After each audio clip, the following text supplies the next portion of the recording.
दोस्तों education point में आपका स्वागत है। मैं हरिकृष्णा और एक बार फिर दोस्तों आज हम बात करेंगे मध्य प्रदेश शिक्षक भर्ती वर्ग 3। जैसा कि दोस्तों आप लोगों को पता है कि कल हमारे श्री माननीय मुख्यमंत्री श्री शिवराज सिंह चौहान जी ने ट्वीट करके कहा था कि 30,000 पोस्टों के लगभग हमारे यहाँ पद खाली हैं वर्ग 3 में, तो लगभग 30,000 पोस्ट आने की उम्मीद है दोस्तों, है ना। तो उसी के डाटा को लेकर आज मैंने कट ऑफ तैयार किया है और इस कट ऑफ में दोस्तों सारे रिजर्वेशन हटाए गए हैं दोस्तों, है ना। इसमें गेस्ट फैकल्टी के लिए भी हटा दिया, दिव्यांगों के लिए भी हटा दिया, है ना। इन सभी हटाने के बाद जो पोस्ट बची उस पर मैं एक्सपेक्टेड कट ऑफ लेकर आया हूं। तो ये वीडियो काफी महत्वपूर्ण होने वाला है दोस्तों। तो इससे पहले यदि आप लोगों ने हमारे चैनल पर नए हैं तो चैनल को सब्सक्राइब कर जरूर कर लेना, लाइक और शेयर कर देना दोस्तों। अब बात करते हैं हम, देखिए हम डाटा के हिसाब से बात करते हैं। आज बात करेंगे हम, देखिए सबसे पहले हम बात करेंगे कि कितनी, यदि मान लीजिए भर्तियां आ रही हैं 30,000, तो देखिए नंबर ऑफ पोस्ट यदि 30,000 आती हैं, है ना दोस्तों। आज आप लोगों को थोड़ी आपकी जो वीडियो की क्वालिटी बढ़ा के देखना हो सकता है ना, क्योंकि मैंने पेन से खुद तैयार किया है ये डाटा, तो आप लोगों को थोड़ा सा दिक्कत हो सकती है ना। देखिए 30,000 पोस्टें आने वाली हैं दोस्तों। 30,000 पोस्टों में यदि हम दिव्यांगजनों की बात करें, दिव्यांगों की या हैंडीकैप्ड जिनको बोला जाता है, तो 1800 पोस्टें चली जाएंगी 6% की रिजर्वेशन से। और यदि गेस्ट फैकल्टी को भी रिजर्वेशन दिया जाता है, देखिए 30,000 पोस्टें यदि आती हैं तो दोस्तों देखिए 30,000 पोस्टें आती हैं तो बिल्कुल अतिथि शिक्षकों को भी खुश करने की सोची जाएगी। क्यों सोची जाएगी? क्योंकि वोट बैंक बढ़ाना है, तो गेस्ट फैकल्टी का भी इसमें परसेंटेज हो सकता है ना। तो यदि मैं गेस्ट फैकल्टी की बात करूं तो यहां से मैंने गेस्ट फैकल्टी को भी निकाल के दिया है 7,500। इन सभी जब पोस्टें हटा दी तो दोस्तों कितनी बच रही हमारे पास? 20,700 पोस्ट। अब मैंने देखिए अलग अलग तरीके से डिवाइड किया है, तो अब हम देखते हैं डाटा को।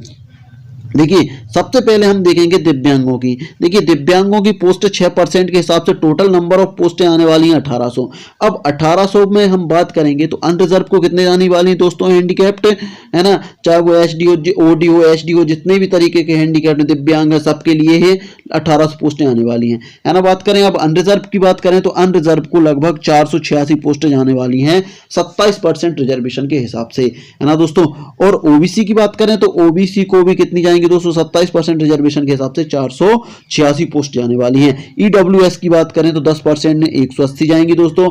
और एससी कैटेगरी की बात करें तो 16% के हिसाब से, है ना, 16% के हिसाब से 288 पोस्ट जाने वाली हैं। और एसटी की बात करें तो 360 पोस्ट जाने वाली हैं। ये तो अलग अलग कैटेगरी की हो गई दोस्तों दिव्यांगों की। अनरिजर्व में 486, ओबीसी में भी 486, है ना, ईडब्ल्यूएस में 180, है ना, और एससी के लिए 288 और एसटी के लिए 360। और ओवरऑल हैंडीकैप्ड की बात करें, दिव्यांग की बात करें तो 1800 पोस्टें आ सकती हैं दोस्तों।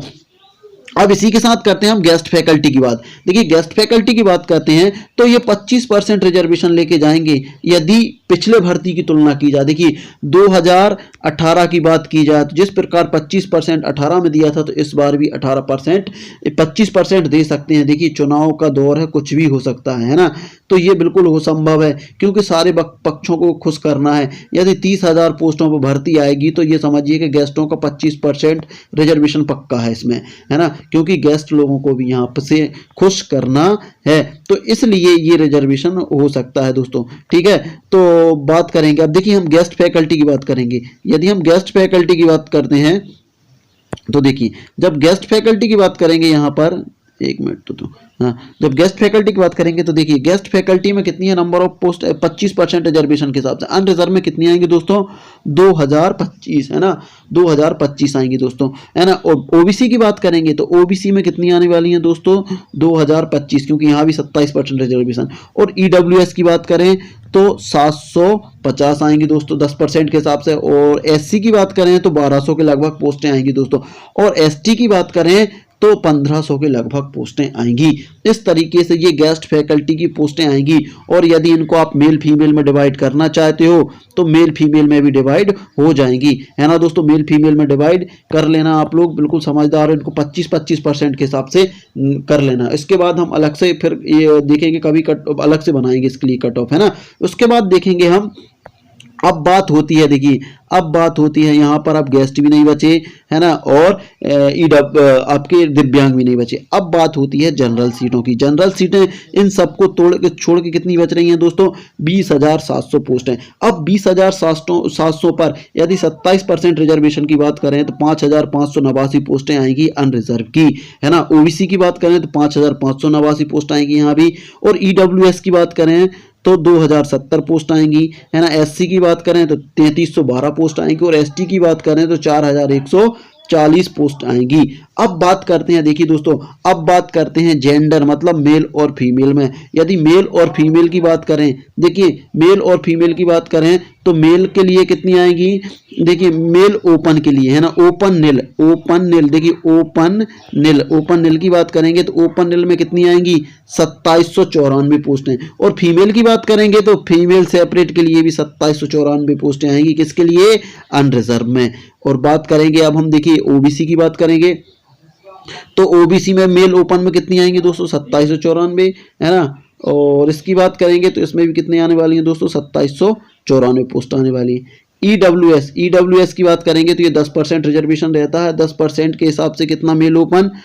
1035, है ना। और 10% के हिसाब से फीमेल के लिए कितनी आएंगी? 1035। यदि एससी की बात करते हैं तो एससी की बात होती है तो 1656, है ना दोस्तों, और मेल ओपन में, और 1656 ही फीमेल में आएगी। और एसटी की बात करते हैं तो 2070 ओपन और 2070 फीमेल में आती हैं। अब बात करेंगे हम दोस्तों यहाँ पर रैंक की। अब रैंक की बात करते हैं तो रैंक में क्या होने वाला है दोस्तों?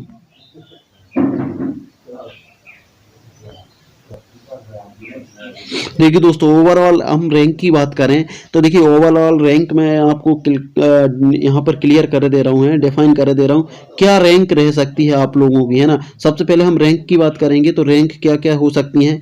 देखिए यदि फीमेल की बात करें, है ना, पोस्ट के हिसाब से यदि फीमेल की बात करें, सॉरी अनरिजर्व ओपन नील में मेल की बात करें तो यदि 2700 रैंक है दोस्तों, तो 2700 रैंक वाला सिलेक्शन के दायरे में है दोस्तों, है ना, सिलेक्शन के दायरे में बिल्कुल हो सकता है। क्योंकि देखिए ये 94 पोस्टें जो आपको दिख रही हैं, ये 94 पोस्टें हमने अदर कैटेगरी के उनको दे दी, जो मेरिट में आएंगे वो आ सकते हैं। तो लगभग 2700 और 2600 के लगभग जिसकी भी रैंक है वो सिलेक्शन के दायरे में रहेगा। और फीमेल की बात करेंगे तो 3000 वाली फीमेल भी सिलेक्शन के दायरे में रहेगी अनरिजर्व की, है ना दोस्तों। उसके बाद बात करेंगे हम, देखिए उसके बाद बात करेंगे हम ओबीसी की बात करेंगे तो 2900 जो रैंक है ओपन नील में 2900 जो रैंक है ना, वो सिलेक्शन के दायरे में है। और फीमेल की बात करें, है ना, तो फीमेल की बात करें तो 3200 जो पोस्ट हैं, 3200 रैंक है दोस्तों फीमेल की यदि, तो वो सिलेक्शन के दायरे में है, उसका सिलेक्शन भी पक्का है। तो उसके बाद ईडब्ल्यूएस की बात करेंगे तो ईडब्ल्यूएस में यदि 1100 रैंक है आपकी तो बिल्कुल आप सिलेक्शन के दायरे में है ना। और फीमेल की बात करें तो फीमेल की 1035 ही रैंक है तो ही वो सिलेक्शन के दायरे, सॉरी 10 फीमेल की बात करें हम तो फीमेल की बात करें तो ये 1200 रैंक है तो वो सिलेक्शन के दायरे में रहेगी, ठीक है ना। अब बात करेंगे, देखिए मेल की बात करेंगे, और मेल की बात करेंगे तो यहाँ पर बात करेंगे, देखिए अब एससी तो यदि 1700 है ना जिसकी रैंक मेल की, तो वो सिलेक्शन के दायरे में है। और फीमेल की बात करें तो 2000 जिसकी रैंक है वो सिलेक्शन के दायरे में बिल्कुल रहेगी, है ना। एसटी की बात करें तो एसटी में यदि मान लो एसटी में 2200 रैंक है यदि किसी ओपन नील की मतलब मेल की, तो वो सिलेक्शन के दायरे में है।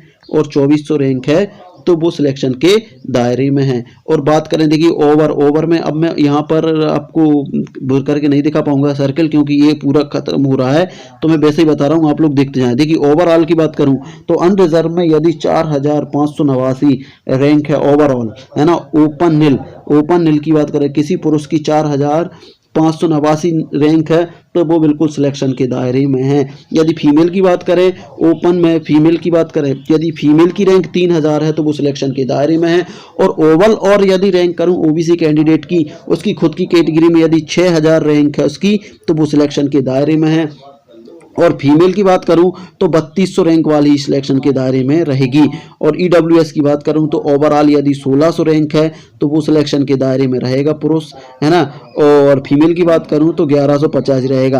और एससी कैंडिडेट में ओपन नील में जो पुरुष हैं उनकी बात करूं तो 2500 रैंक यदि है आपकी तो 2500 रैंक वाले सिलेक्शन है, ओपन नील की बात कर रहा हूं। और फीमेल की 2000 के लगभग ही सिलेक्शन के दायरे में है। यदि एसटी की बात करूं तो एसटी में 3000 जिसकी ओवरऑल रैंक है वो सिलेक्शन के दायरे में है ना। और एसटी फीमेल की बात करूं तो फीमेल यदि बात करें तो 2400 की जिसकी भी रैंक है वो सिलेक्शन के दायरे में है। तो इस तरीके से ये वर्ग 3 का कट ऑफ रह सकता है दोस्तों, ये एक्सपेक्टेड कट ऑफ है ना। और ये किसके लिए है, ये है 30,000 पोस्ट के लिए। जब 30,000 पोस्ट आती हैं तो सारे रिजर्वेशन भी लगेंगे इसमें। देखिए दोस्तों, देखिए दिव्यांग तो देना ही है हमें, है ना, दिव्यांग तो जाएंगे ही, लेकिन यदि 30,000 पोस्ट गवर्नमेंट देती है तो अतिथियों के लिए भी कुछ करने की सोचेगी, बिल्कुल अतिथियों के लिए भी, क्योंकि उनकी मांग भी है 25%।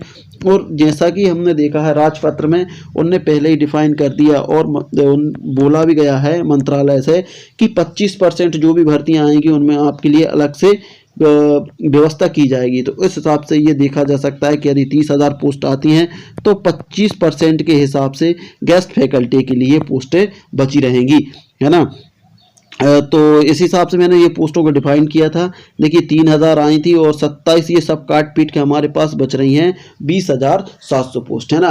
तो इस पर हमने बात की थी दोस्तों। तो इस तरीके से आज का वीडियो काफ़ी लंबा हो सकता है दोस्तों, और पूरा एनालिसिस करके, और अगला जो वीडियो रहेगा उसमें सारे रिजर्वेशन हटा के सबकी अलग अलग रैंक के साथ डिफाइन किया जाएगा। और इसी के साथ यदि इस रैंक से संबंधित किसी को कोई समस्या हो, है ना, और रिजल्ट से संबंधित किसी को समस्या, रैंक संबंधित किसी समस्या हो तो आप कमेंट बॉक्स में कमेंट्स कर सकते हैं और अपना सवाल डाल सकते हैं। हम अगला जो नेक्स्ट सेशन शाम वाला सेशन रहता है ना 7:30 से लेकर 8 वाले के बीच में, उसमें हम आपके कमेंट्सों के आंसर के क्वेश्चन के और प्रश्नों के उत्तर देने की पूरी कोशिश करता हूं दोस्तों, और जैसा होता है मैं पूरा एक्सप्लेन करने की कोशिश करता हूं। तो दोस्तों आप लोगों को आज का वीडियो कैसा लगा? यदि वीडियो अच्छा लगा तो इसे लाइक, शेयर और चैनल को सब्सक्राइब कर लेना दोस्तों।